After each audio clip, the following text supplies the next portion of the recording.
Jasmine Williams stood frozen, champagne glass in hand, as laughter erupted around her. The Harrington family had no idea she controlled their billion-dollar destiny. Tomorrow, she'd reveal herself as CEO of Obsidian Ventures, right after she pulled their lifeline funding and watched their empire crumble. Before we dive into this shocking story, where are you watching from today? Hit that like button and subscribe to follow Jasmine's journey from being mocked to making billion-dollar decisions that brought one of America's wealthiest families to their knees. Trust me, what happens next will change how you see power and justice forever. The cream-colored envelope arrived at Jasmine Williams' downtown Manhattan office on a Tuesday afternoon. Heavy cardstock with gold embossing, the Harrington family crest prominently displayed. Inside, an invitation to their annual summer gala at their sprawling Connecticut estate. Exclusive was an understatement. The event was essentially a gathering of America's financial aristocracy. Jasmine, 35, ran her fingers over the raised lettering. Most people would have been thrilled to receive this golden ticket. For her, it represented something entirely different, an intelligence-gathering opportunity. "Ms. Williams, the board is ready for you in the main conference room," her assistant Zara announced, poking her head through the door. Jasmine nodded, tucking the invitation into her designer bag. 3 months ago, she had been appointed CEO of Obsidian Ventures, a $30 billion investment powerhouse. The press release announcing her position, making her the first black woman to lead such a major financial institution, was drafted but deliberately delayed. The board had agreed with her strategic request, let her operate under the radar temporarily, giving her advantages that visibility would eliminate. "Thanks, Zara. I'll be there in 5." Alone in her office, Jasmine allowed herself a moment to remember how far she'd come. Growing up in a struggling neighborhood in Oakland, California, watching her mother work 3 jobs, sharing a bedroom with 2 siblings. Her exceptional mathematical abilities had earned her scholarships, first to Stanford, then Harvard Business School. Even with those credentials, her journey through the financial world had been an obstacle course of micro and macro aggressions, closed doors, and stolen credit. Now she controlled billions in investment capital. And one of her first major decisions involved the Harrington Group. Bradford Harrington III had approached Obsidian Ventures seeking a $1 billion lifeline investment. On paper, the deal made financial sense. The Harrington Group had extensive holdings across real estate, banking, and technology. Yet their liquidity was dangerously low after several failed ventures. Without this capital infusion, the Harrington empire would begin to collapse within months. What Bradford didn't know, Jasmine had already studied their case extensively. She knew their vulnerabilities, their desperation behind the confident facade. The invitation now gave her an unexpected opportunity to see the family's true character before making her final decision. Later that evening, Jasmine video-called her longtime mentor, Dr. Josephine Taylor, former economics professor and pioneer for black women in finance. "You're actually considering going?" Dr. Taylor asked, her silver-framed glasses catching the light. "I am. No one there will know who I really am, not yet. I'll just be another guest, someone's +1 perhaps. But I'll see how they operate when the cameras aren't rolling." Dr. Taylor nodded slowly. "Just remember who you are, Jasmine. You belong in any room you enter. That imposter syndrome you've battled, don't let it whisper to you there." "I'm trying." Jasmine sighed. "Sometimes I still feel like that girl from Oakland, pretending to belong." "That girl from Oakland is exactly why you'll succeed where others fail. You see what they can't. You understand perspectives they'll never grasp. Your difference isn't your weakness, it's your superpower." The night of the gala arrived with perfect early summer weather.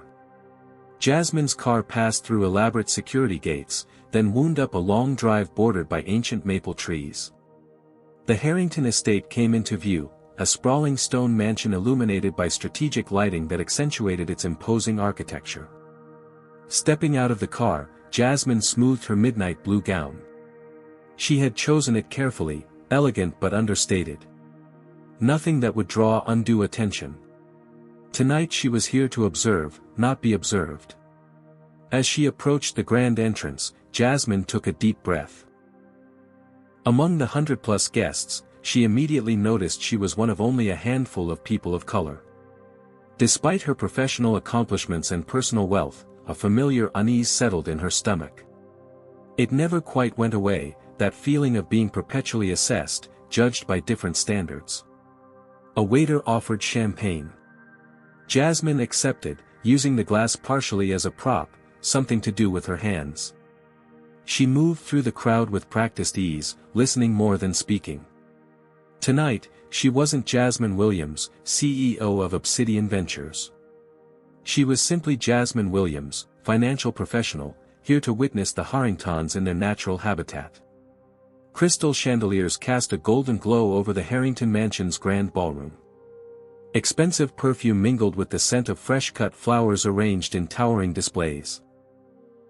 Jasmine circulated through clusters of guests, catching fragments of conversations about vacation homes, private schools, and stock portfolios. She'd attended enough of these events to navigate them flawlessly, but tonight she watched with new purpose, cataloging every interaction. Bradford Harrington III appeared near the central staircase, commanding attention without effort. At 58, his steel-gray hair and tailored tuxedo projected the confidence of old money and entrenched power. Surrounding him were financial and political heavyweights, laughing too loudly at his jokes. Jasmine positioned herself within his orbit, waiting for a natural opening in the conversation. When she finally approached, his eyes skimmed over her with barely concealed disinterest. Bradford Harrington, she introduced herself, extending her hand. Jasmine Williams. I'm with Meridian Financial. The lie came easily. Meridian was a mid-sized firm that wouldn't raise questions. Bradford shook her hand limply, already looking past her for someone more important. Pleasure. Have you tried the canapés? Flown in from Paris this morning. Without waiting for her response, he turned away, effectively dismissing her. A server approached, offering hors d'oeuvres. The young man, black like her, gave her a subtle look of recognition, that unspoken acknowledgement between people who often find themselves the only ones in rooms like this. Jasmine smiled warmly in return. First time at the Harrington Gala, the server asked quietly. Is it that obvious? No, ma'am. Just haven't seen you here before. I've worked their events for 3 years. He hesitated. Enjoy your evening. Something in his tone suggested enjoyment might be difficult to find. Jasmine drifted toward another gathering where Amelia Harrington held court. At 55, Bradford's wife maintained the polished appearance that came from unlimited resources dedicated to fighting aging. Her champagne-colored gown probably cost more than most Americans earned in months. Oh, how bold! Amelia exclaimed as Jasmine approached. For a confused moment, Jasmine thought the woman was addressing her. Then she realized Amelia was commenting on her dress to another guest. You don't often see women of her background choosing such sophisticated styles. Usually it's all about bright colors and attention, isn't it? The women tittered in agreement. Jasmine maintained her composure, though her grip tightened on her champagne flute. She'd heard variations of this backhanded commentary throughout her career. Mrs. Harrington, Jasmine said, stepping forward. Your home is stunning. The architecture reminds me of several historical properties I saw while studying at Oxford. The deliberate mention of Oxford, true, she'd done a semester abroad, had its intended effect. Amelia recalibrated slightly, her gaze more appraising now. Oh. You studied abroad? The surprise in her voice was palpable. Yes, after Stanford. Jasmine kept her tone casual, as though her educational pedigree wasn't exceptional. Economic theory with a focus on market corrections. How interesting. Amelia's smile didn't reach her eyes. You must talk with my son Jackson. He's around somewhere, Princeton and Harvard Business School. He handles our more innovative investment strategies. As Amelia turned to greet other guests, Jasmine moved away, processing what she'd witnessed. The condescension wasn't new to her. Throughout her career, she'd endured countless moments like this. The investment firm where her white male colleague presented her analysis as his own and received a promotion. The client who repeatedly addressed questions to her male junior associate instead of her. The senior partner who suggested she might be more comfortable in community relations rather than complex financial instruments. Each time, she'd responded with excellence rather than confrontation, letting her results speak volumes. But the accumulated weight of these experiences had shaped her into someone who saw through facades, a skill serving her well tonight. Making her way to a quieter area of the party, Jasmine overheard two men discussing business in hushed tones. "Bradford's putting everything on this Obsidian deal," one said. "Without it, the leveraged positions in the South Chicago properties will collapse. Those neighborhoods were a gold mine. Buy for pennies, minimal improvements, triple the rent. But the market's shifting. The community organizations are causing problems too.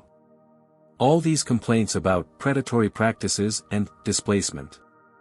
Bradford's solution is brilliant though, use the Obsidian cash to buy the protest leaders. Everyone has a price." Jasmine felt her stomach tighten. She knew about the Harrington Group's urban development projects, but not these specific details. Their official materials spoke of community revitalization and economic opportunity. The reality sounded starkly different. "Jasmine Williams?" A confident male voice interrupted her thoughts. She turned to find a tall, handsome man in his early 30s approaching with two fresh champagne flutes. "I don't believe we've met," she replied. "Jackson Harrington." He offered her one of the glasses. "My mother mentioned speaking with you. Oxford and Stanford, was it?" Finally, someone interesting at one of these tedious affairs. Unlike his father, Jackson maintained eye contact, his attention fully present. His charm felt practiced but effective. "You find your family's gala tedious?" Jasmine accepted the champagne. "When you've attended 30 of them, the shine wears off." He gestured toward a quieter corner. "I'd much rather discuss economic theory with someone who might actually understand it." "Mother said that's your field." For the next 20 minutes, Jasmine found herself engaged in surprisingly substantive conversation. Jackson demonstrated genuine knowledge about financial markets and asked thoughtful questions about her perspectives. He seemed different from his parents, perhaps representing a more progressive next generation. "Your insights on community-centered development are fascinating," he said. "We should talk more about potential applications. Actually, we have a project that might interest you." "Which project is that?" Jasmine asked carefully. "We're repurposing abandoned industrial space in predominantly black neighborhoods in Detroit. Creating affordable housing, retail opportunities. We're trying to balance profit with purpose." It sounded promising, contradicting what she'd overheard earlier. Perhaps the family business had more dimensions than she'd initially thought. "I'd like to hear more about that approach," she said. "Let me grab my tablet from the study. I have some preliminary projections I'd love your opinion on." As Jackson disappeared into the crowd, Jasmine noticed a security guard watching her with unusual intensity. When she moved toward the refreshment table, he adjusted his position to keep her in sight. At first, she thought she might be imagining it, but as she tested her theory by moving to different areas, the pattern became unmistakable. She was being monitored. Why would security single her out among hundreds of wealthy guests? The answer was obvious and familiar. She was being racially profiled at an event where she was an invited guest. The realization strengthened her resolve. The Harrington family was revealing its true nature piece by piece. And Jasmine Williams was paying very close attention. Jackson never returned with his tablet. After waiting 15 minutes, Jasmine decided to explore the mansion's first floor, partly out of curiosity and partly to escape the security guard's watchful eye. Ornate hallways lined with priceless artwork led her past various rooms, a library with leather-bound volumes from floor to ceiling, a solarium filled with exotic plants, a music room centered around a gleaming grand piano. The sound of laughter drew her attention to a partially open door at the end of a less-traveled corridor. Male voices, louder than appropriate for the elegant setting, suggested a more private gathering. Jasmine approached quietly, something in the tone of their conversation triggering her instincts. "Can you believe Obsidian actually appointed her?" Bradford Harrington's voice carried clearly. "A diversity hire if I ever saw one. What do they call it now? DI initiative?" His mockery of the term was met with appreciative chuckles. Jasmine froze, her back against the wall beside the door. Black female CEO for a $30 billion fund? Another male voice scoffed. "It's all optics. She won't last 6 months. Meanwhile, we use their political correctness to our advantage."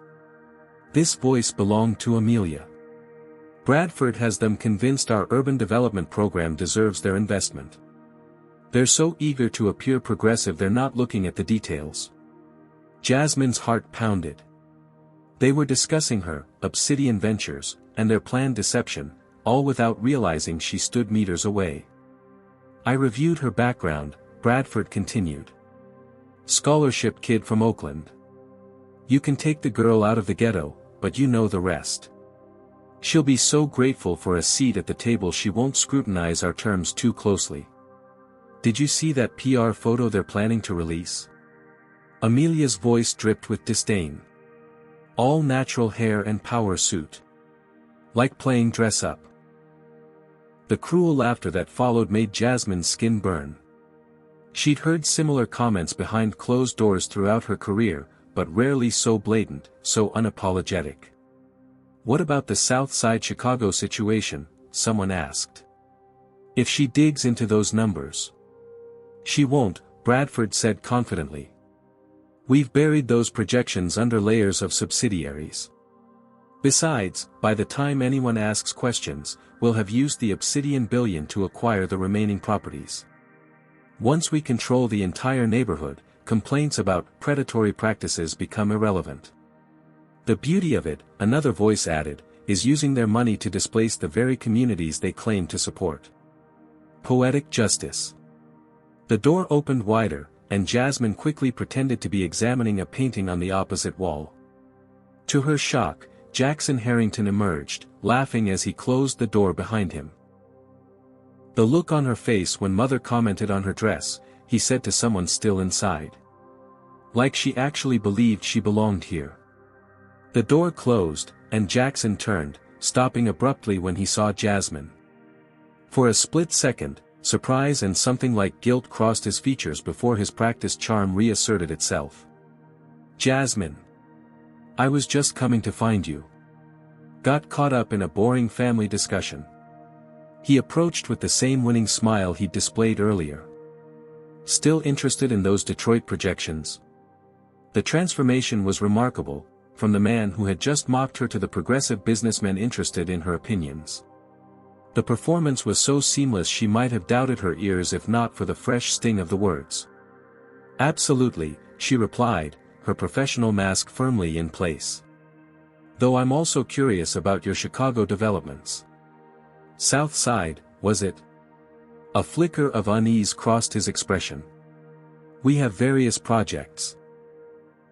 I'd need to check which specific area you're referring to." "Of course. Perhaps another time." She maintained her composure through practiced discipline. "Actually, would you excuse me? I need to make a quick call." "Don't disappear," Jackson said, touching her arm in a way that now felt predatory rather than friendly.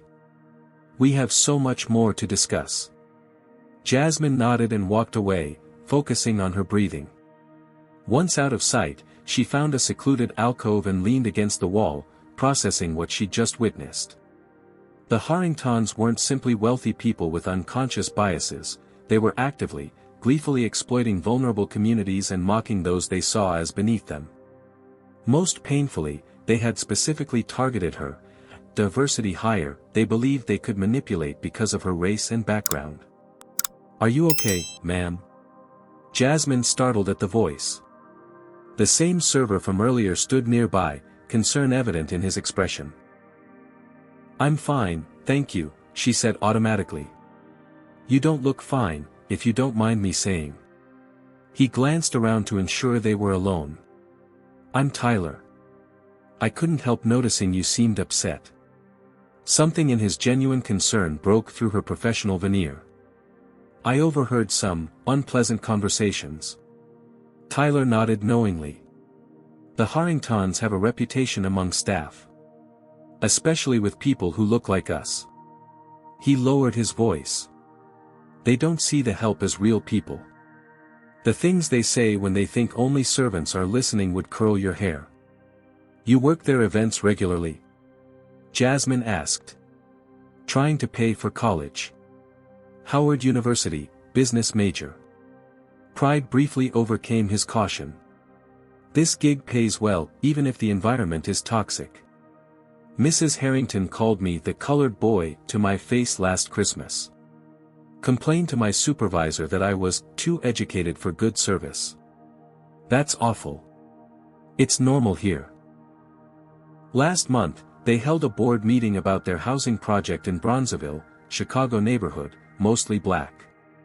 Mr. Harrington laughed about how they're driving families out who've lived there for generations. Called it urban renewal through appropriate demographic adjustment. Jasmine's suspicion solidified into certainty. "Thank you for telling me this. Just be careful. They look at people like us and see either servants or obstacles." Tyler straightened as another guest approached. "Can I get you anything else, ma'am?" he asked in a professionally detached tone. "No, thank you," Jasmine replied, equally formal. As Tyler moved away, Jasmine made her decision. Bradford Harrington would never receive his billion-dollar lifeline. But simply denying the investment wasn't enough. Not after what she'd witnessed. The Harrington Group needed to face consequences for their predatory practices and naked bigotry. Tomorrow, Jasmine Williams would stop being invisible. But tonight, she still had a role to play, and more information to gather. Jasmine slipped out to the mansion's extensive gardens, finding a secluded bench partially hidden by ornamental shrubs.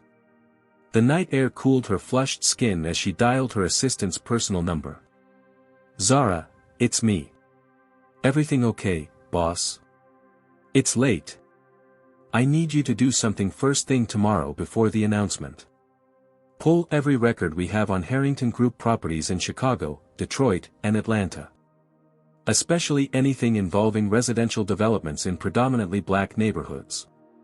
"Something wrong with the deal?" Concern edged Zara's voice.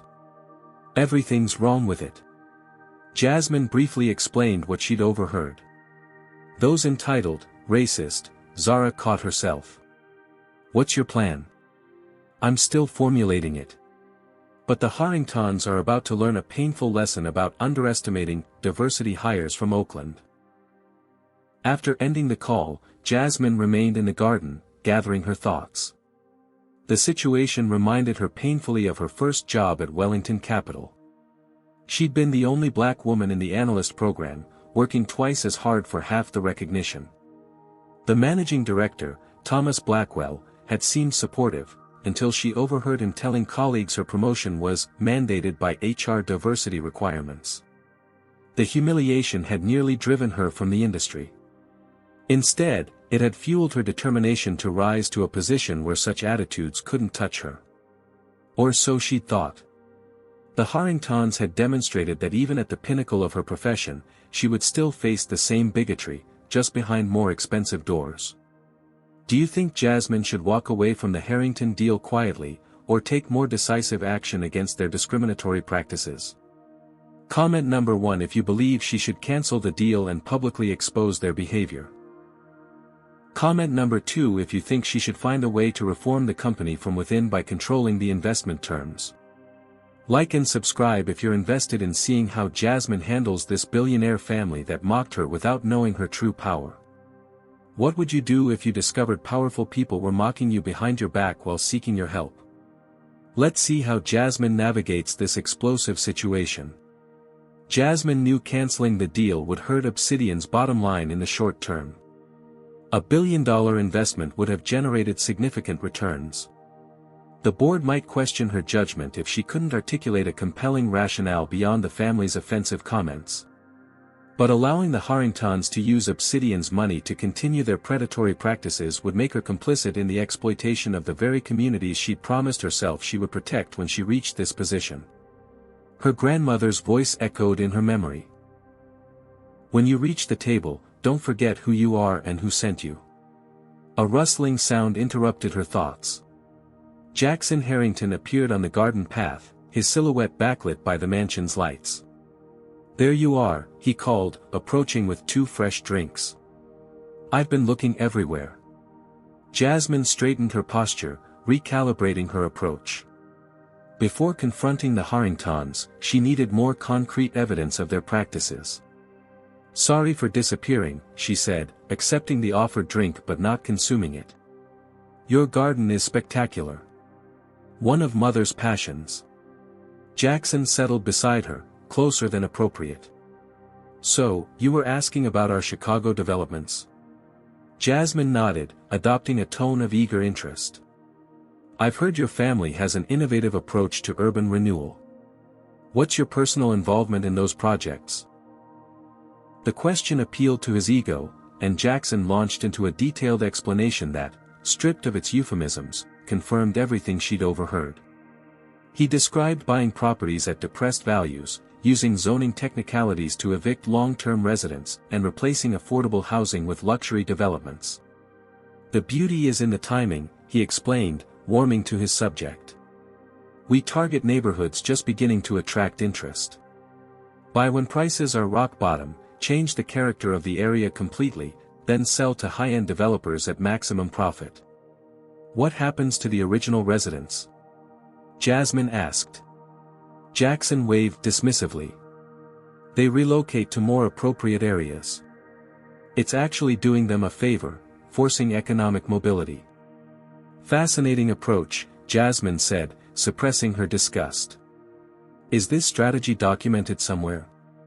I'd love to understand the data behind it. We have a proprietary model. Pride loosened his discretion. My father's study has some of the prospectus materials we're preparing for Obsidian. Very hush-hush at this stage, but I could show you. I'd be very interested. Jasmine smiled, seeing an opportunity. Minutes later, Jackson led her through a quiet corridor to Bradford's private study, a masculine space with dark wood paneling and leather furnishings. While Jackson searched for the documents, Jasmine surreptitiously surveyed the room. A laptop sat open on the desk, its screen dark but not powered off. Here we are, Jackson said, retrieving a folder from a cabinet. These are the preliminary projections for Phase 2 in Bronzeville. As he spread the documents across a table, Jasmine positioned herself to view the laptop screen. When Jackson turned to pour drinks from a crystal decanter, she quickly brushed her hand across the trackpad, waking the screen. Bradford's email was open, and prominently displayed was a message thread with the subject line, Obsidian Strategy. Jasmine quickly scanned the visible content, her blood running cold at phrases like, exploit diversity mandate, and, once we secure the billion, we can accelerate tenant displacement. Something catch your eye? Jackson's voice startled her. Just admiring the craftsmanship of the desk, she improvised. Looks antique. 18th century. French. He handed her a tumbler of amber liquid. Now, about these projections. For the next 20 minutes, Jasmine listened as Jackson unwittingly provided damning details about the Harrington Group's exploitation of minority communities. The documents he showed her contained evidence that would be invaluable, if she could somehow obtain copies. The study door opened abruptly. A security guard stood in the doorway, expression suspicious. Mr. Harrington, your father is asking for you. Tell him I'm in the middle of something important, Jackson replied irritably. The guard's eyes moved from Jackson to Jasmine, then to the open laptop and scattered documents. "Sir," he was quite insistent. Jackson sighed. "Fine. Ms. Williams, please excuse me for a moment. Feel free to continue reviewing these materials. I'll be right back." As soon as Jackson left, the guard remained, watching her. "This area is restricted to family and authorized personnel, ma'am. Mr. Harrington invited me to review these documents," Jasmine replied calmly. "Nevertheless, I'll need to escort you back to the main party." Jasmine gathered her purse, mind racing. She'd seen enough to confirm her suspicions, but without hard evidence, it would be her word against the Harringtons. "Of course. I was just leaving." As they walked, she casually commented, "The Harringtons certainly know how to throw an elegant event. How long have you worked for the family?" "5 years, ma'am." His tone remained professional but cool. "They must be good employers to inspire such loyalty." The guard said nothing, but his expression flickered momentarily. Jasmine recognized an opportunity. "I imagine security sees everything in a household like this. We're paid to be observant, ma'am. And discreet, I'm sure." She stopped walking, meeting his eyes directly. Even when observing things that might be troubling. A barely perceptible shift in his demeanor told her she'd struck a nerve. But whatever moment might have developed was interrupted by Amelia Harrington's appearance at the end of the hallway. "There you are," Amelia called, voice brittle with false warmth. "Jackson mentioned you'd wandered off. The dessert course is being served in the main hall." Jasmine rejoined the party, now playing a different role entirely. She laughed at Bradford's jokes, expressed admiration for Amelia's art collection, and showed appropriate interest in Jackson's continued attention. All while her mind solidified the plan taking shape. By evening's end, the Harringtons believed they had charmed a potential ally, someone who might speak favorably about their business to Obsidian's mysterious new CEO. What they didn't realize was that Jasmine Williams had made her decision. The Harrington Group would never receive their billion-dollar lifeline. But Jasmine's response wouldn't stop there. People who exploited vulnerable communities while mocking those they perceived as beneath them deserved more than a simple rejection. They deserved to be exposed.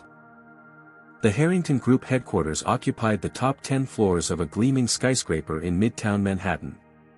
Floor-to-ceiling windows offered panoramic views of Central Park, a daily reminder of the family's status among New York's elite. Bradford Harrington's private conference room on the 68th floor had been prepared for a momentous occasion.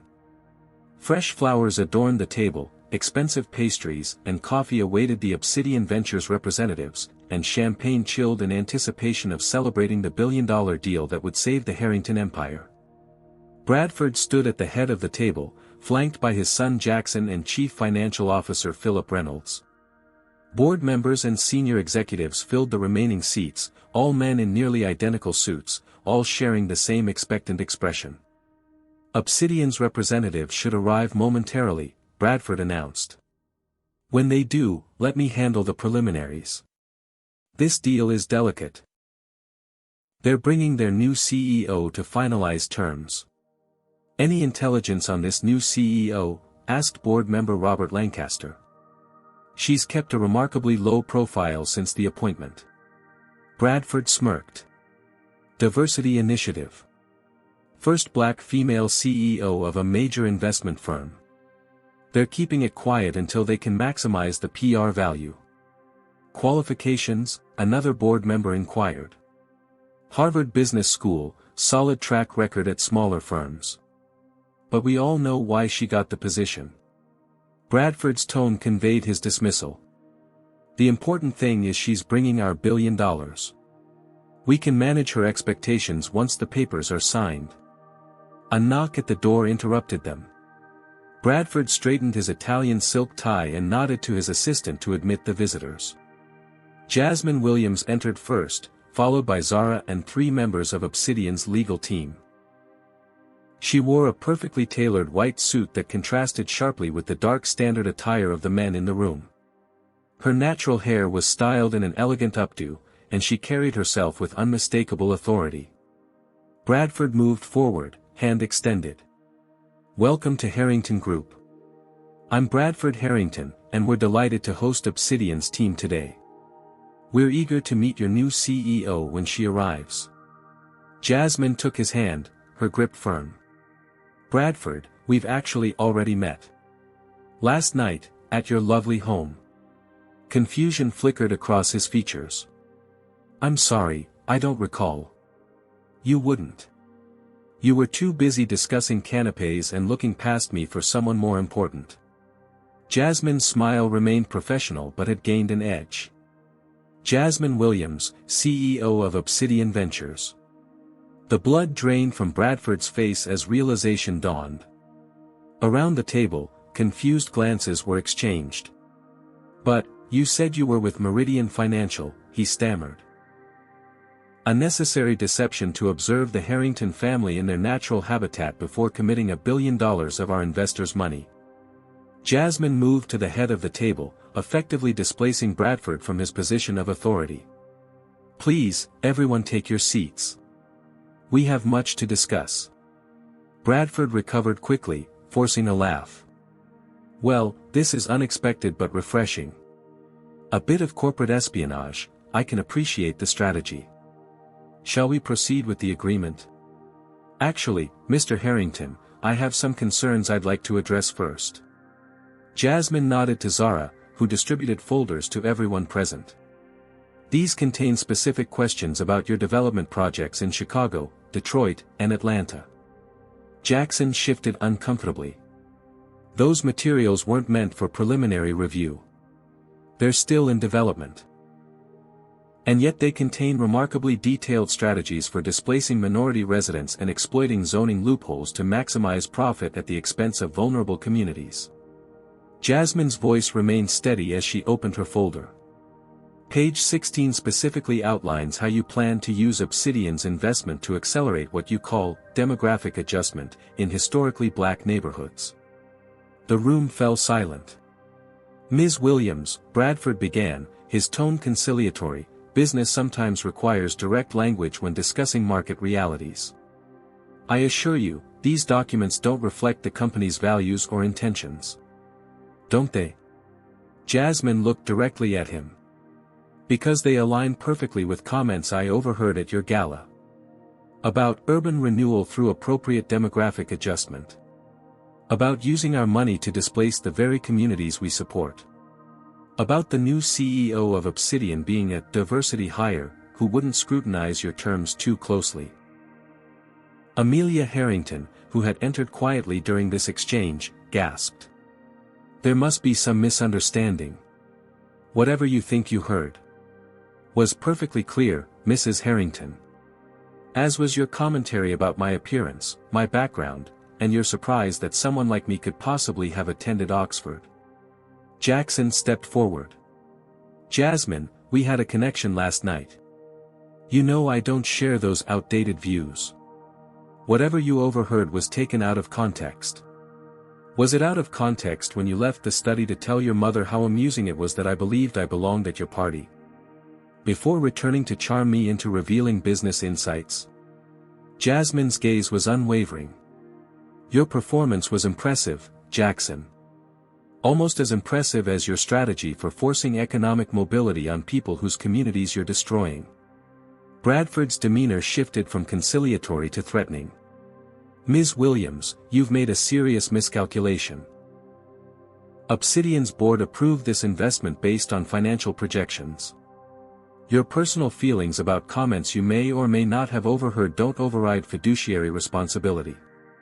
"You're absolutely right about fiduciary responsibility," Jasmine agreed. "Which is why I cannot in good conscience recommend that Obsidian Ventures invest $1, let alone $1 billion, in a company that systematically exploits minority communities while demonstrating overt racial bias in its leadership." The room erupted in protest. Bradford slammed his hand on the table. "This is outrageous. You can't withdraw based on cocktail party gossip. We have a preliminary agreement. Subject to final approval, which I am declining to give." Jasmine remained unruffled. Furthermore, I'm initiating an investigation into Harrington Group's business practices in minority communities, with particular attention to potential violations of fair housing laws. Bradford's face flushed with anger. You're making a powerful enemy, Ms. Williams. One phone call from me to Obsidian's board chairman will confirm that the board unanimously supports my decision, Jasmine finished for him. They reviewed the same materials you're holding and reached the same conclusion. The Harrington Group doesn't merely have liquidity problems, it has ethical ones. Amelia stepped forward, her practiced social grace asserting itself. Surely we can discuss this reasonably. Perhaps there are concessions, changes to our business model that would address your concerns. The time for that discussion was before your family revealed its true character. Jasmine gathered her materials. Our legal team will contact yours regarding the termination of negotiations. I suggest you prepare for the market's reaction when news breaks that Obsidian has declined to invest. You can't do this, Bradford hissed. You're just a what, Mr. Harrington? Jasmine's voice cut like steel. A diversity hire? A scholarship kid from Oakland? Please, complete your thought. Bradford fell silent, seething. That's what I thought. Jasmine nodded to her team. We're done here. As they moved toward the door, Bradford found his voice again. Security, please escort Ms. Williams and her team out of the building. 2 security guards moved uncertainly toward the group. Actually, Jasmine said, I'd prefer if Tyler accompanied us. From the hallway, the same server from the gala, now dressed in a suit, stepped into the room. Tyler Johnson, Mr. Harrington. Until yesterday, part of your household staff. Now, Obsidian's newest community investment analyst. Bradford's face contorted with rage. You planted a spy in my house. No, Mr. Harrington. You did that yourself, by treating people as invisible because of their race and position. Tyler contacted me after the gala with evidence of systematic discrimination in your hiring practices. Another issue our legal team will be exploring. As the Obsidian team departed, Bradford shouted after them, This isn't over, Williams. You have no idea who you're dealing with. In the elevator, Zara finally let out the breath she'd been holding. That was the most badass thing I've ever witnessed. Don't celebrate yet, Jasmine cautioned. Bradford Harrington didn't amass his fortune by accepting defeat gracefully. He'll retaliate, and we need to be prepared. Tyler looked nervous but resolute. Was it true about the board's unanimous support? Jasmine's expression was grim. We're about to find out. The emergency meeting is in 1 hour. As they exited the building, photographers captured images of the Obsidian team, pictures that would dominate financial news by evening. The headline would be simple but seismic, Obsidian Ventures walks away from billion-dollar Harrington deal. What no one outside that conference room yet knew was why. But Bradford Harrington's promise echoed in Jasmine's mind, this isn't over. The battle had just begun. The emergency board meeting at Obsidian Ventures started precisely at noon. 14 board members gathered in the sleek conference room, their expressions ranging from concerned to openly hostile. Chairman William Peterson, 72 and old school to his core, called the meeting to order with a sharp rap of his knuckles on the polished table. Ms. Williams, perhaps you'd care to explain why I received 3 calls from Bradford Harrington this morning, all claiming you torpedoed a billion-dollar deal based on personal grievances. Jasmine stood, distributing comprehensive folders to each board member. These materials contain everything you need to understand my decision. The Harrington Group's business model in urban communities violates our ethical investment guidelines on multiple fronts. Their leadership demonstrated explicit racial bias that would make partnering with them a reputational liability. She walked them systematically through the evidence, including transcripts of overheard conversations, financial projections from the Harrington files, and testimonials from Tyler and other employees about discriminatory practices. Board member Victoria Chen leaned forward. While troubling, Is this sufficient reason to walk away from projected returns of 12% annually? Our investment guidelines specifically exclude companies that exploit vulnerable communities, Jasmine reminded them. The Harrington strategy intentionally displaces minority residents to flip properties for luxury development. They're not just gentrifying, they're engineering demographic removal.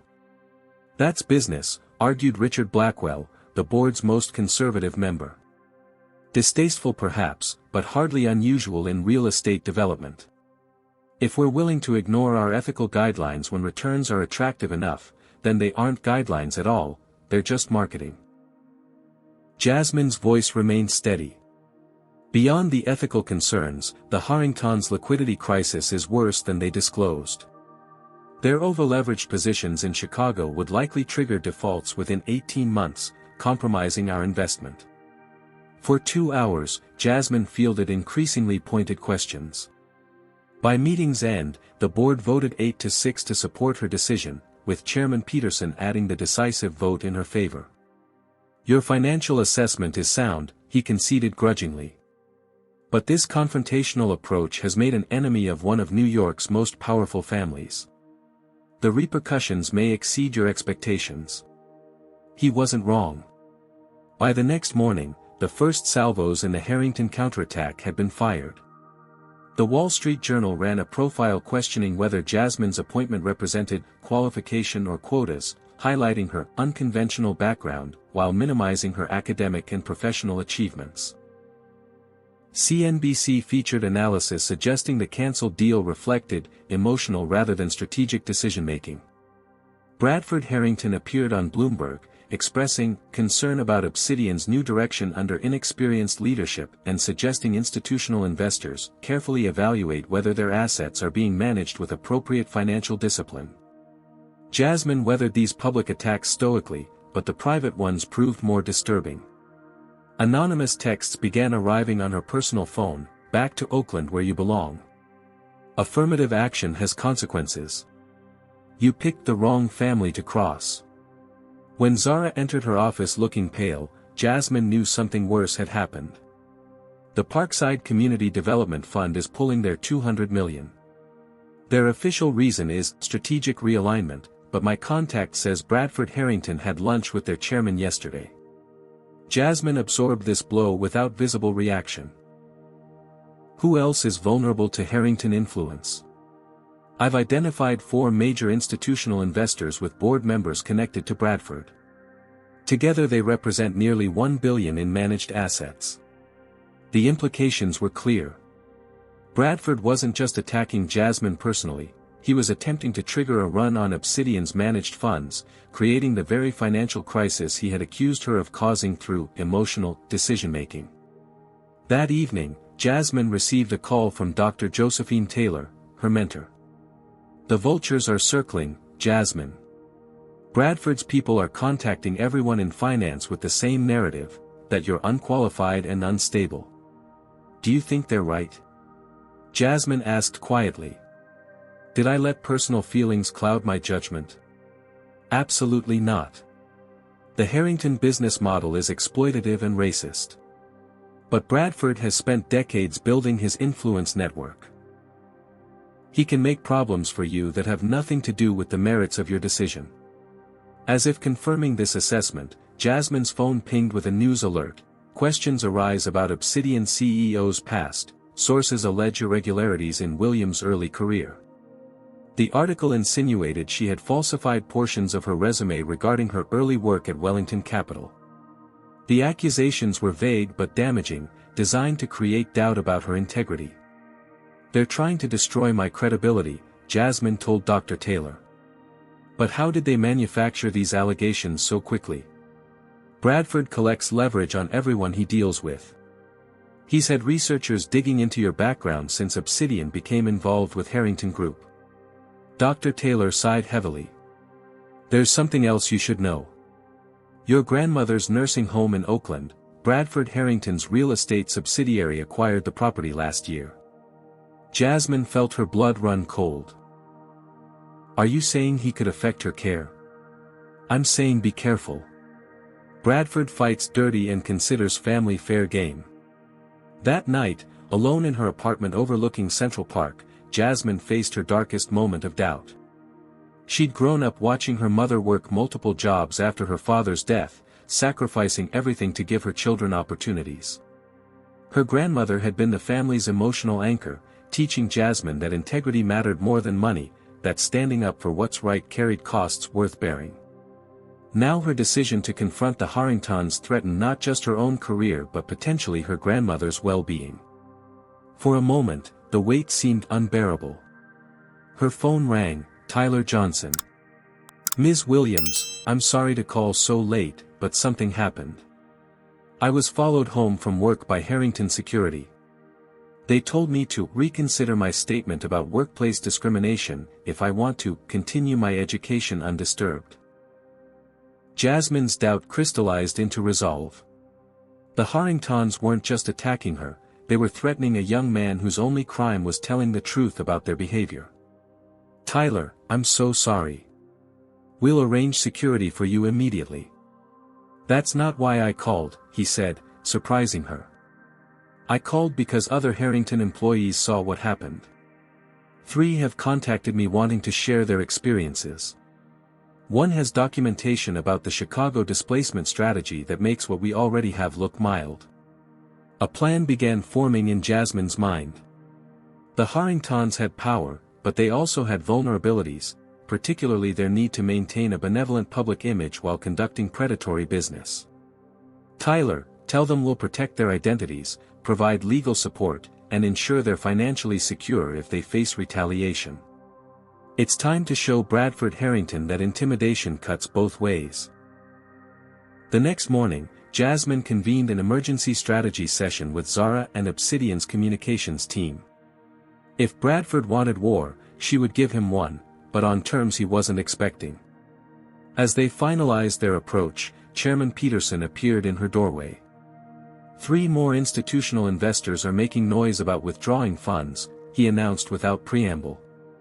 The board is calling for another emergency meeting tomorrow. Several members are suggesting we need to reconsider leadership in light of current volatility. They want to remove me as CEO, Jasmine translated. Not all of them.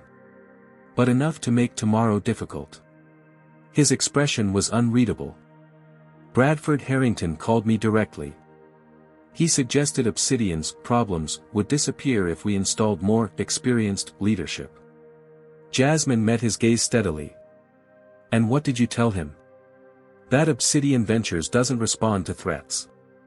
A ghost of a smile touched Peterson's lips.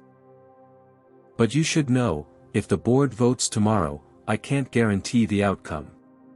After he left, Zara looked stricken. They can't fire you for doing the right thing. They can fire me for losing investor confidence, regardless of why it happened. Jasmine's voice was calm despite the stakes. We have 24 hours to change the narrative. That afternoon, while the financial world buzzed with speculation about Jasmine's future, her grandmother called from Oakland. Baby girl, there are men asking questions about you around the neighborhood. Your cousin says they offered money for stories about your childhood. Don't worry, Grandma. I'm handling it. I'm not worried about me. I'm worried about you taking on too much alone. Her grandmother's voice softened. Remember what I always told you? Jasmine smiled despite everything. Community is stronger than any individual. That's right. You don't have to fight these people by yourself. As she ended the call, Jasmine realized her grandmother had given her the final piece of her counterattack. Bradford Harrington had money, influence, and institutional power, but he had also created countless victims who might become powerful allies if properly organized. With less than 24 hours until the board vote that could end her career, Jasmine made the riskiest decision of her professional life.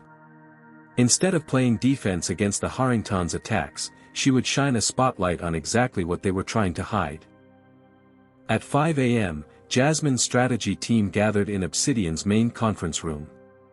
The early hour ensured privacy as they executed the plan that would either save her career or end it spectacularly.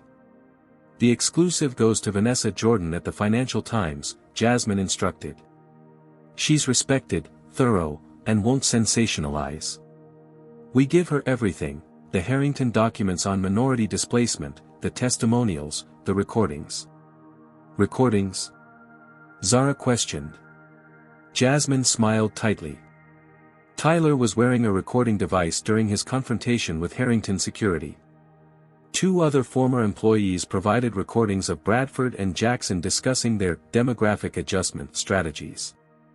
All legally obtained in single-party consent states. The communications director looked concerned. This is scorched earth, Jasmine. The Harringtons will never recover from this level of exposure. That's not my concern. My responsibility is to Obsidian's investors and to the communities the Harringtons targeted. Jasmine checked her watch. The article posts at 9 a.m., 1 hour before markets open, 3 hours before the board meeting. Simultaneously, we're filing formal complaints with housing authorities in Chicago, Detroit, and Atlanta. By 9:15, the Financial Times headline was sending shockwaves through the financial community: predatory practices and racial bias, inside the Harrington Group's urban strategy. The comprehensive article detailed how the Harrington Group systematically exploited minority communities, documented racial discrimination within the company, and included damning quotes from Bradford and Jackson. Most explosively, it revealed that Obsidian Ventures had canceled their billion-dollar investment specifically because of these ethical violations, recasting Jasmine's decision as principled leadership rather than emotional reaction. By market open, Harrington Group stock had dropped 12%. By noon, as additional outlets picked up the story and community organizations in affected cities began staging protests, the decline had reached 20%. Bradford Harrington issued a blistering denial, claiming the documents were fabricated and the recordings manipulated. His crisis management team scheduled a press conference for that afternoon. Meanwhile, Jasmine faced her own reckoning at Obsidian's headquarters. The board meeting began in an atmosphere of tension bordering on hostility.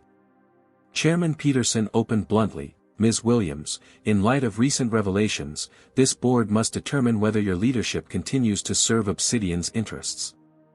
"I understand," Jasmine replied calmly. "Before you vote, you should know that the 3 institutional investors threatening withdrawal have all contacted my office in the last hour. They're no longer considering removing their funds." Murmurs ran through the room. Furthermore, she continued, "We've received inquiries from 4 new ESG-focused funds interested in placing assets with Obsidian specifically because of our ethical stance. Their combined potential investment exceeds $2 billion. ESG, environmental, social, and governance, funds represented a growing segment of institutional investment that prioritized ethical considerations alongside financial returns. This doesn't change the fact that you've embroiled Obsidian in a public battle with one of New York's most established families," board member Richard Blackwell objected. "A family whose stock has lost 20% of its value today because of their own documented misconduct," Jasmine countered. "A family that attempted to use our investment to fund discriminatory business practices. A family that, when refused, resorted to threats and character assassination." Victoria Chen, who had previously questioned Jasmine's decision, spoke up. "The Financial Times article changes the calculus considerably. My institutional clients are specifically praising Obsidian for ethical leadership. Several have indicated they may increase their positions with us." The tide was turning. But before the discussion could continue, Jasmine's phone buzzed with an urgent message from Zara, "Bradford incoming. Lobby confrontation imminent." "Excuse me," Jasmine addressed the board. "It appears Bradford Harrington has arrived unannounced in our lobby, demanding to see me. With your permission, I'll address this situation directly." Peterson nodded grimly. "We'll recess temporarily." In Obsidian's marble-floored lobby, Bradford Harrington stood flanked by 2 attorneys and a public relations specialist. His normally immaculate appearance showed signs of strain, tie slightly askew, complexion flushed with anger. "Williams," he shouted when Jasmine emerged from the elevator. "You think you can destroy my family's reputation with impunity?" We filed defamation suits against you personally and Obsidian institutionally. The damages will run to hundreds of millions.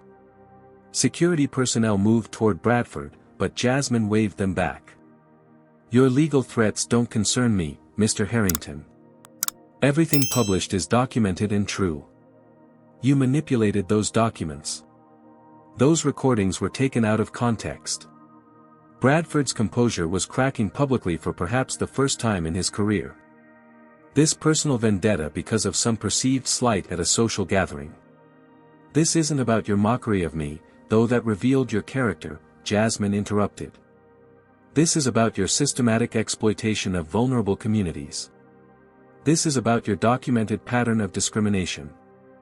This is about holding power accountable. You self-righteous. Bradford caught himself as he realized they had an audience of Obsidian employees and security personnel recording on phones. His attorney whispered urgently in his ear. Bradford straightened, regaining some composure. This isn't over. I've survived worse challenges from more formidable opponents. Perhaps. But your stock is down 20%, federal housing authorities are opening investigations, and class action lawyers are already recruiting plaintiffs from neighborhoods you targeted. Jasmine maintained professional distance despite his hostility. Your business model relied on secrecy and intimidation. Neither works anymore. As Bradford turned to leave, his phone rang. After a brief conversation, the blood drained from his face. Problem? Jasmine inquired politely. This is your doing as well, I suppose, he snarled. My son has just been served with a sexual harassment lawsuit from 3 former employees. Coordinated with your other attacks, no doubt.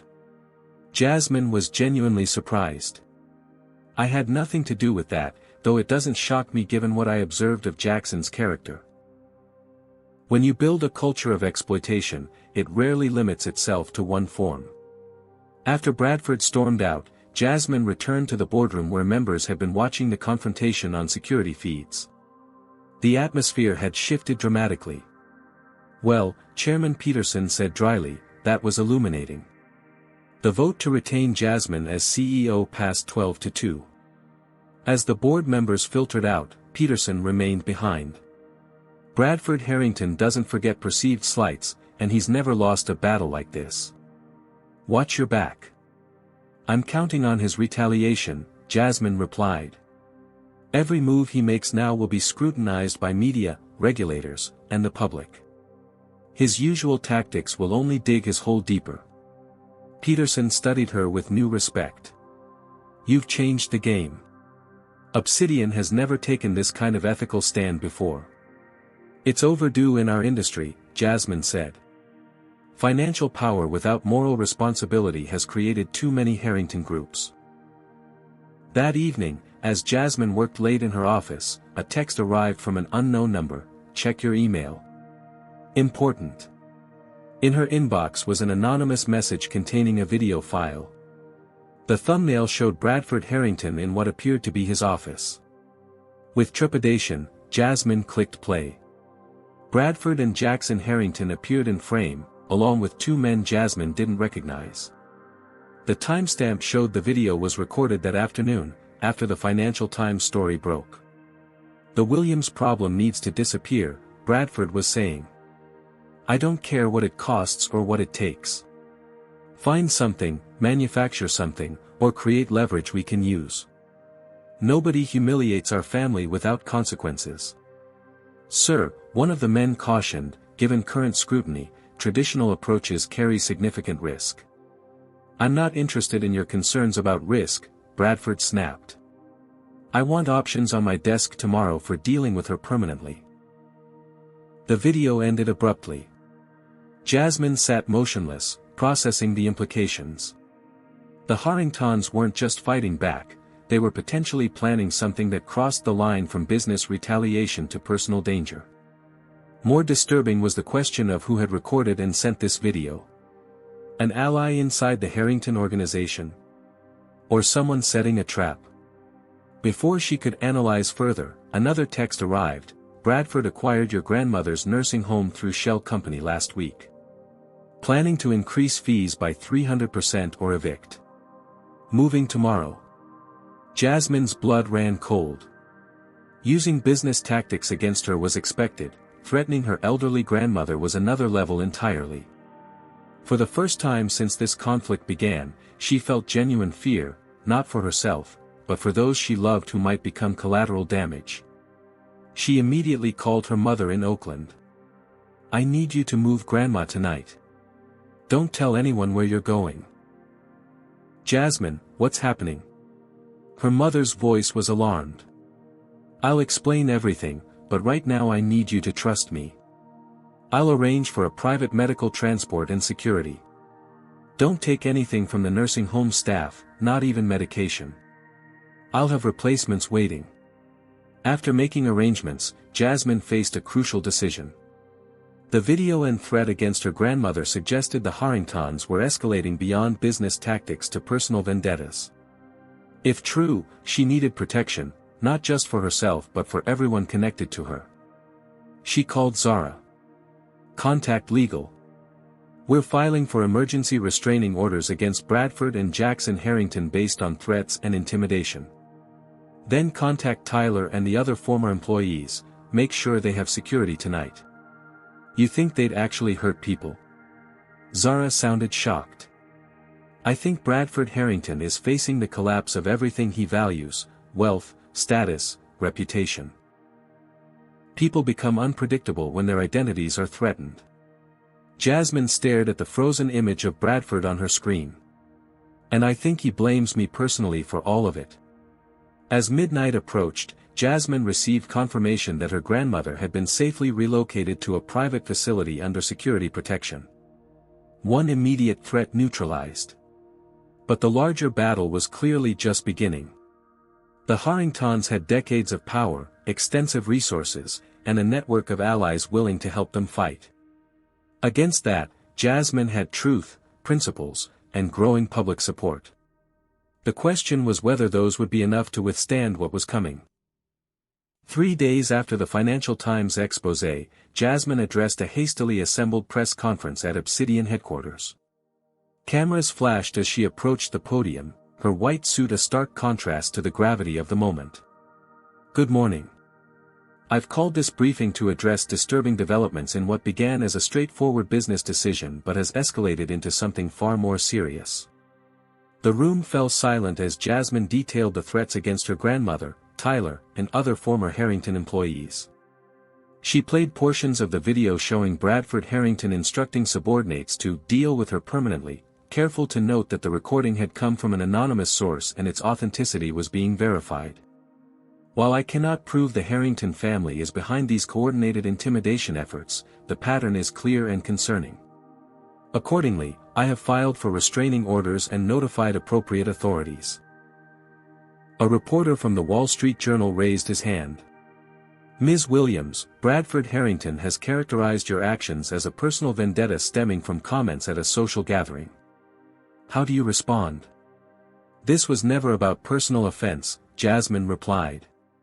"The Harringtons' behavior at their gala simply revealed the character behind their business practices. The documents we provided to regulatory authorities demonstrate a systematic pattern of exploitation targeting minority communities. That, not wounded feelings, is why Obsidian declined to invest." Another reporter called out, "Sources close to the Harrington family suggest you have a personal connection to one of their development projects. Is there a conflict of interest you haven't disclosed?" The question caught Jasmine off guard. She hadn't expected the Harringtons to discover the connection so quickly. "I'm not aware of any conflict of interest," she answered carefully. "All my financial holdings and personal connections are properly disclosed to Obsidian's board." As the press conference concluded, Zara approached with a concerned expression. "That question about a personal connection, we need to talk privately." In Jasmine's office, Zara revealed what her research had uncovered. The Bronzeville project in Chicago, the neighborhood where the Harringtons were accelerating evictions. Your father's family lived there for 3 generations before you were born. Jasmine sat heavily in her chair. That can't be coincidence. It gets worse. Your cousin still lives in one of the buildings slated for demographic adjustment.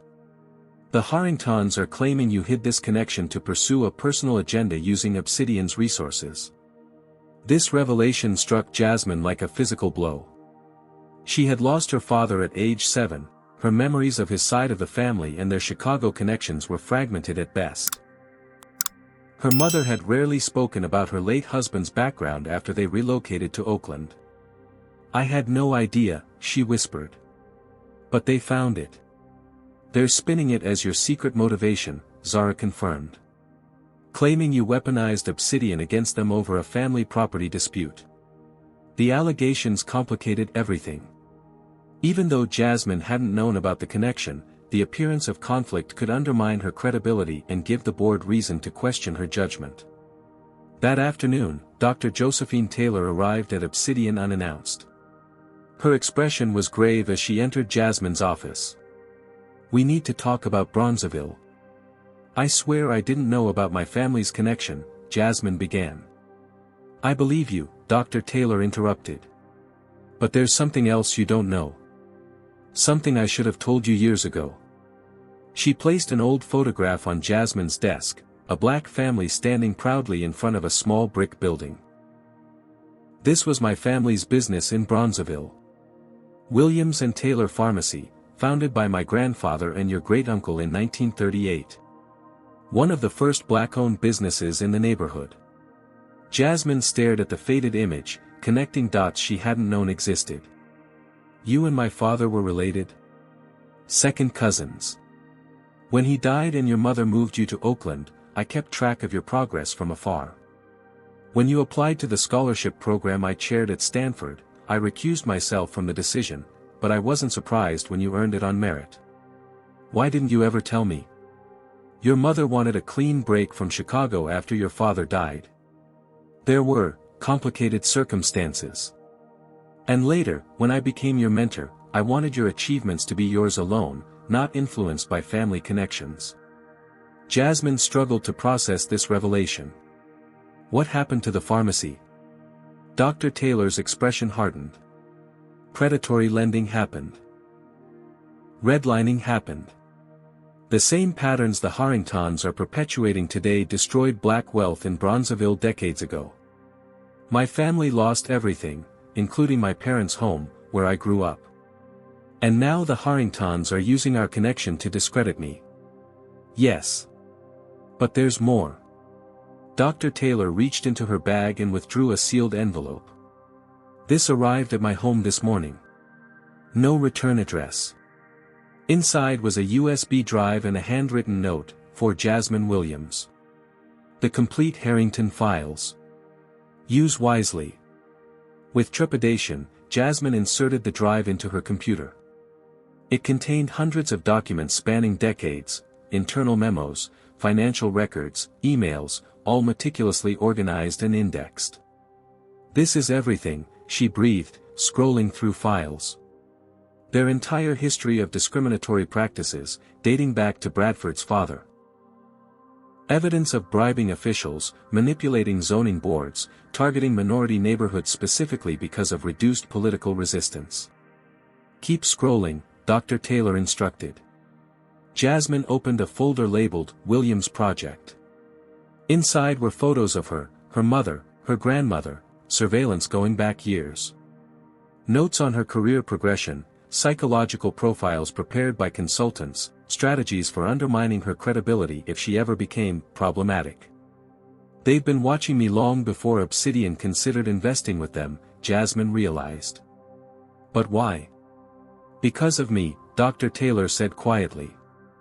"After I lost my home, I dedicated my academic career to exposing predatory financial practices targeting minority communities. Bradford Harrington Sr. was one of my primary targets. When his son took over, he inherited his father's enemies, including me. And when I became your mentee, you became of interest to them. When you rose to prominence in finance, that interest intensified. When you became CEO of Obsidian, with the power to grant or deny them $1 billion, you became a potential threat they needed to control. The scope of the Harringtons' obsession was staggering. They hadn't just researched Jasmine as a potential business partner, they had compiled years of intelligence to use against her if necessary. Who sent this? Jasmine gestured to the drive. The note is unsigned, but I have a theory. Dr. Taylor pointed to a name that appeared frequently in recent documents, Alan Harrington. Bradford's brother? Estranged brother. He left the family business 15 years ago after ethical disagreements with Bradford. According to these files, he retained a significant ownership stake but no operational control. This new information altered Jasmine's understanding of the conflict. She wasn't facing just a powerful family but a complex web of long-standing grievances, hidden connections, and intergenerational conflicts, with herself unwittingly at the center. Her phone rang. Chairman Peterson. The board has called another emergency meeting, he announced without preamble. Tomorrow morning. The Harringtons are making serious allegations about undisclosed conflicts of interest. I understand. I'll be prepared to address them. After ending the call, Jasmine faced Dr. Taylor. If I present these files as evidence, I expose our family connection, which looks like I concealed relevant information. If I don't use them, I lose crucial evidence of the Harringtons' misconduct. There's a third option, Dr. Taylor suggested.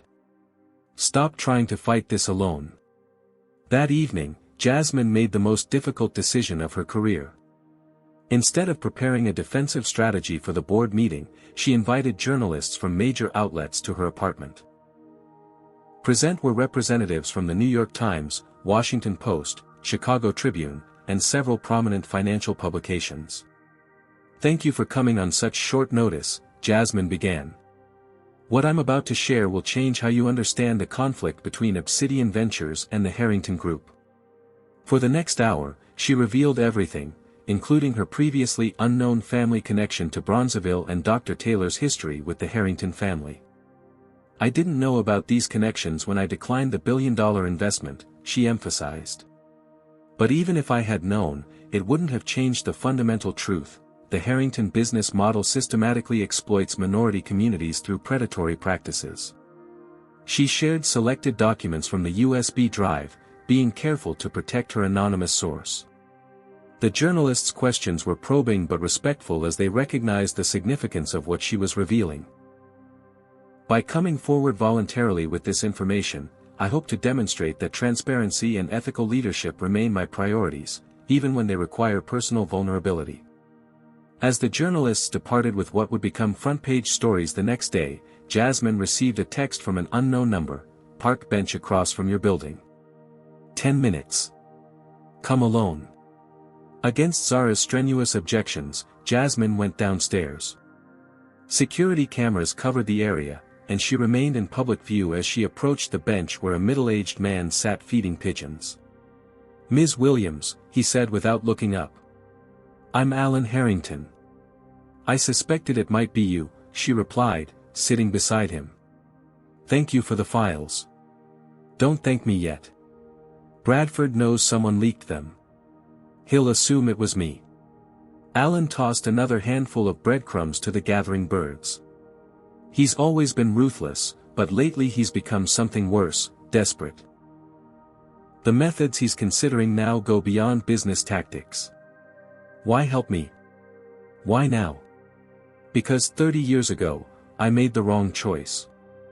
I saw what my father and brother were doing to neighborhoods like Bronzeville, and I chose family loyalty over my conscience." Alan finally turned to face her. "The Williams and Taylor Pharmacy was one of hundreds of black-owned businesses our family's practices destroyed. I can't undo that history, but I can try to prevent its continuation. The board meets tomorrow morning. Bradford will be there, presenting his case that I concealed conflicts of interest." "He'll do more than that," Alan warned. "He has something he considers nuclear, information he believes will not only end your career but destroy your personal credibility." "What information?" "I don't know the details. Bradford keeps his most sensitive leverage compartmentalized. But he seemed confident it would devastate you publicly." Jasmine considered this ominous warning. "Whatever it is, I won't let it distract from the real issue," the Harrington Group's systematic exploitation of minority communities. "You don't understand," Alan insisted. "Bradford doesn't just want to win, he wants to erase you. Make an example so no one ever challenges him again." He stood, brushing breadcrumbs from his hands. "Tomorrow will determine more than your career, Ms. Williams. It will reveal whether finance can evolve beyond its predatory past." As Alan walked away, Jasmine remained on the bench, watching night fall over Manhattan. Tomorrow would indeed be a reckoning, not just between herself and Bradford Harrington, but between competing visions of what the financial industry could be. Whatever nuclear information Bradford planned to deploy, Jasmine would face it head-on. She'd come too far, overcome too many obstacles, to retreat now. Her phone buzzed with a message from her mother: "Your grandmother's safe. She says remember what she taught you. Truth doesn't fear daylight." Jasmine smiled despite everything. Whatever Bradford Harrington had planned for tomorrow, he was about to discover that some people couldn't be intimidated, because they'd been forged in fires he couldn't imagine. The Obsidian Ventures boardroom hummed with tension. All 14 board members were present, along with legal counsel and corporate officers. At Chairman Peterson's invitation, Bradford and Jackson Harrington occupied seats at the far end of the table, their attorneys flanking them like sentries. Jasmine entered last, accompanied by Dr. Josephine Taylor and Zara. The morning newspapers lay on the table, each featuring headlines about Jasmine's voluntary disclosure of her family connection to Bronzeville. The preemptive transparency had disrupted whatever narrative Bradford had planned. "This emergency session will address allegations of undisclosed conflicts of interest," Chairman Peterson began formally. "Mr. Harrington has requested the opportunity to present evidence he believes relevant to Ms. Williams' leadership of Obsidian Ventures." Bradford Harrington rose, buttoning his bespoke suit jacket with practiced precision. Despite the setback of Jasmine's preemptive disclosure, his confidence appeared undiminished.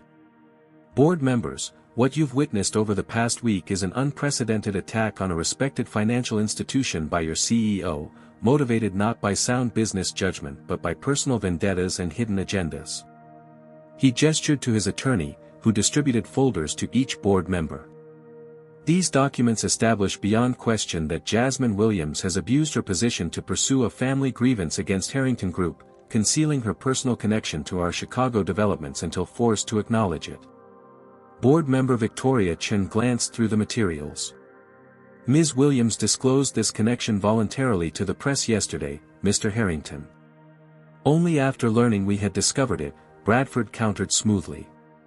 "But the Bronzeville connection is merely the beginning." He nodded to his son, who activated a presentation on the room's main screen. Obsidian's ethical investment guidelines were substantially rewritten within days of Ms. Williams' appointment as CEO. Jackson clicked through slides showing policy changes.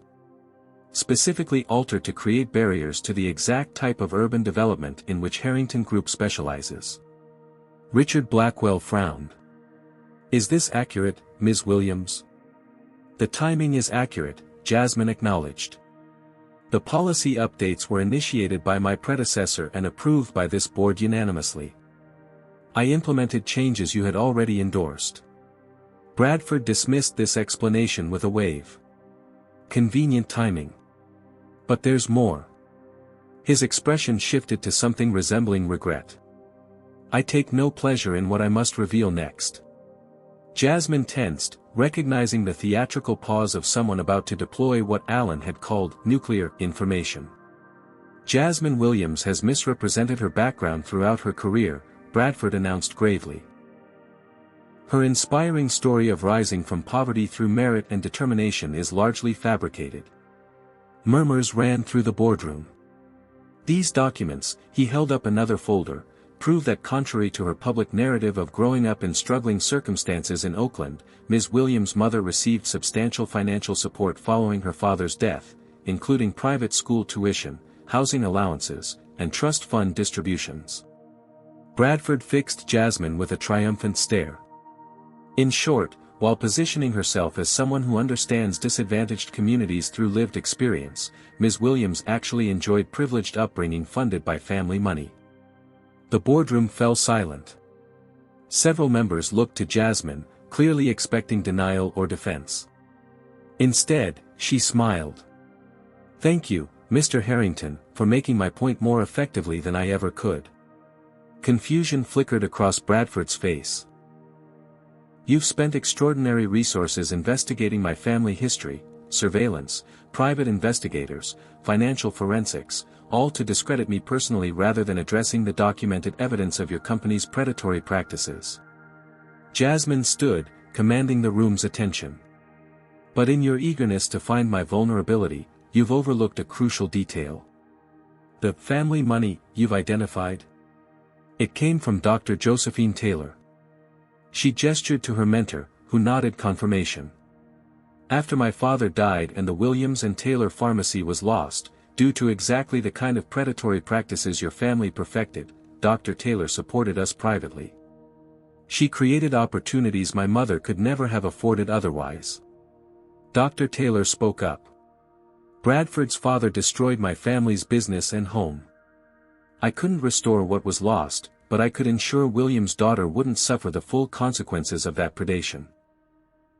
The revelation shifted the atmosphere in the room. What Bradford had presented as evidence of deception now appeared as a story of family loyalty and private generosity in the face of corporate exploitation. "You've demonstrated exactly why I declined Obsidian's investment in Harrington Group," Jasmine continued.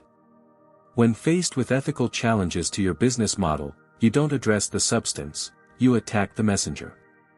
When questioned about documented discrimination, you respond with personal investigations and threats." Bradford's attorney whispered urgently in his ear, but he brushed the counsel aside. "These dramatic personal revelations don't change the fact that you concealed relevant conflicts of interest," he insisted, though his earlier confidence had diminished. "I didn't know about my family's connection to Bronzeville when I made the decision," Jasmine replied calmly. "But even more relevant, the decision wasn't actually mine alone." She turned to Chairman Peterson. "Would you care to explain the approval process for investments of this magnitude?" Peterson nodded. "Obsidian's governance requires CEO recommendation followed by investment committee approval and full board ratification for commitments exceeding $500 million. Ms. Williams' recommendation against the Harrington investment was reviewed and approved at every level. So even if I had been motivated by an undisclosed personal grievance, which I wasn't, multiple layers of oversight confirmed the decision was financially and ethically sound," Jasmine concluded. Bradford's composure finally cracked. "This is absurd.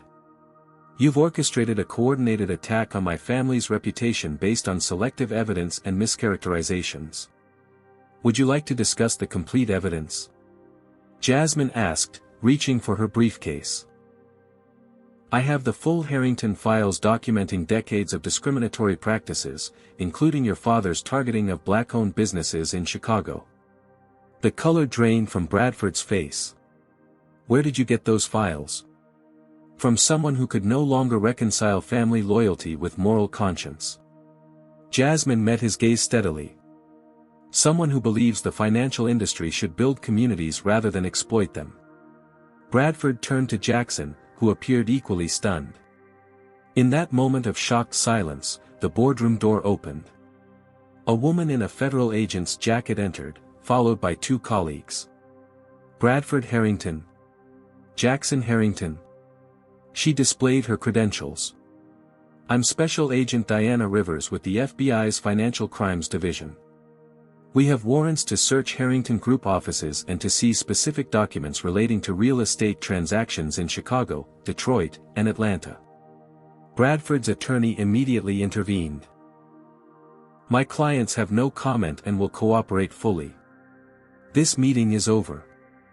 As the Harringtons were escorted out, Bradford paused at the door, fixing Jasmine with a venomous stare. "This isn't justice, it's persecution. You'll regret making enemies of my family." "Mr. Harrington," Jasmine replied evenly, "justice isn't what happens in boardrooms or federal investigations. Justice is what happens in communities your practices have damaged. That reckoning is just beginning. After the Harringtons departed, Chairman Peterson surveyed the stunned boardroom. I believe the conflict of interest allegations have been addressed. Unless there are further concerns about Ms. Williams' leadership, I suggest we return to regular business. No objections were raised. Over the following weeks, the Harrington saga unfolded across financial media and beyond.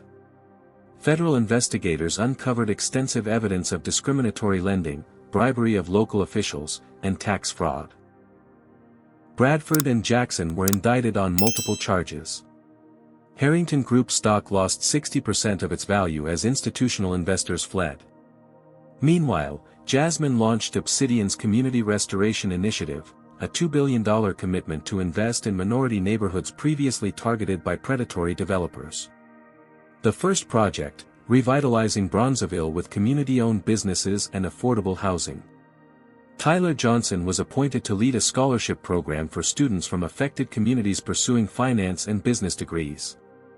His first official act was awarding 20 full scholarships to Howard University. 3 months after the confrontation in Obsidian's boardroom, Jasmine addressed the Urban Investment Conference, the financial industry's premier gathering. Once dominated by figures like Bradford Harrington, the audience now included community leaders, ethical investors, and a noticeably more diverse group of financial professionals. The Harrington case wasn't about one family's misconduct, Jasmine told them. It revealed systemic problems in how finance interacts with vulnerable communities. For generations, we've extracted wealth from these neighborhoods while calling it development or renewal. From her seat in the front row, Dr. Taylor nodded encouragement. Today, I'm announcing the formation of the Financial Ethics Consortium, a partnership between investment firms, community organizations, and regulatory agencies to establish new standards for urban development. Applause rippled through the audience as Jasmine continued. The consortium's first action is establishing a $1 billion fund to restore Black-owned businesses displaced by predatory practices. We're naming it the Williams and Taylor Initiative, after a pharmacy that should have been allowed to thrive. The standing ovation that followed represented more than approval of a new program. It signaled an industry beginning to acknowledge its troubled history and responsibility to create a more equitable future. After the conference, Jasmine visited her grandmother, now comfortably settled in a beautiful senior community in Oakland, one owned and operated by a minority business collective supported by Obsidian's new initiative. You showed them who you are, her grandmother said proudly, patting Jasmine's hand. Not just smart, but brave. I had good teachers, Jasmine replied, embracing the woman who had taught her that principles were worth fighting for. As she left the facility, Jasmine received a text from Alan Harrington. Thank you for using the truth to create change rather than destruction. Some family legacies deserve to end. Walking through the Oakland neighborhood where she'd grown up, Jasmine reflected on the journey that had brought her here. From a girl who felt out of place in elite institutions to a woman who had transformed one of them. From someone who endured discrimination to someone with the power to confront it.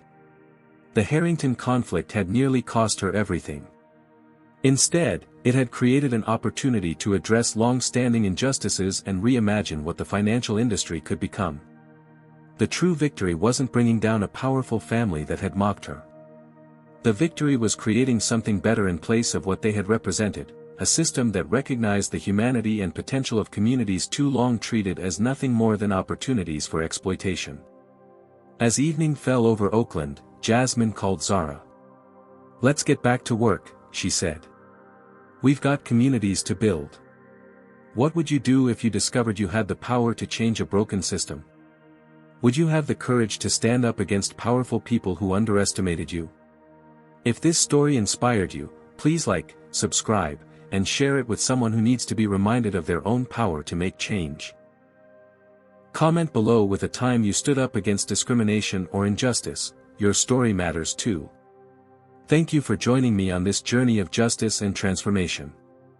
Until next time, remember that sometimes the most powerful response to mockery is success that changes the world. Jasmine's journey teaches us that true power comes not from wealth or status, but from unwavering integrity and moral courage. When faced with discrimination, she didn't simply walk away, she strategically used her position to create systemic change.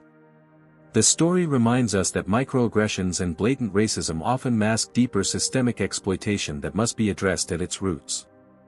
We learn that credentials and professional success don't shield people of color from prejudice, but they can provide platforms for meaningful action. Jasmine's victory wasn't just personal, she transformed her individual struggle into institutional reform that benefited entire communities. The story also illustrates how discrimination thrives in shadows and secrecy. By bringing the Harrington's practices into the light, Jasmine neutralized their power. Most importantly, we see that dismantling unjust systems requires both individual courage and community support. Jasmine succeeded not by fighting alone, but by building alliances with others committed to equity and justice. Remember, change doesn't happen when we merely recognize injustice, it happens when we refuse to participate in it and actively work to create better alternatives.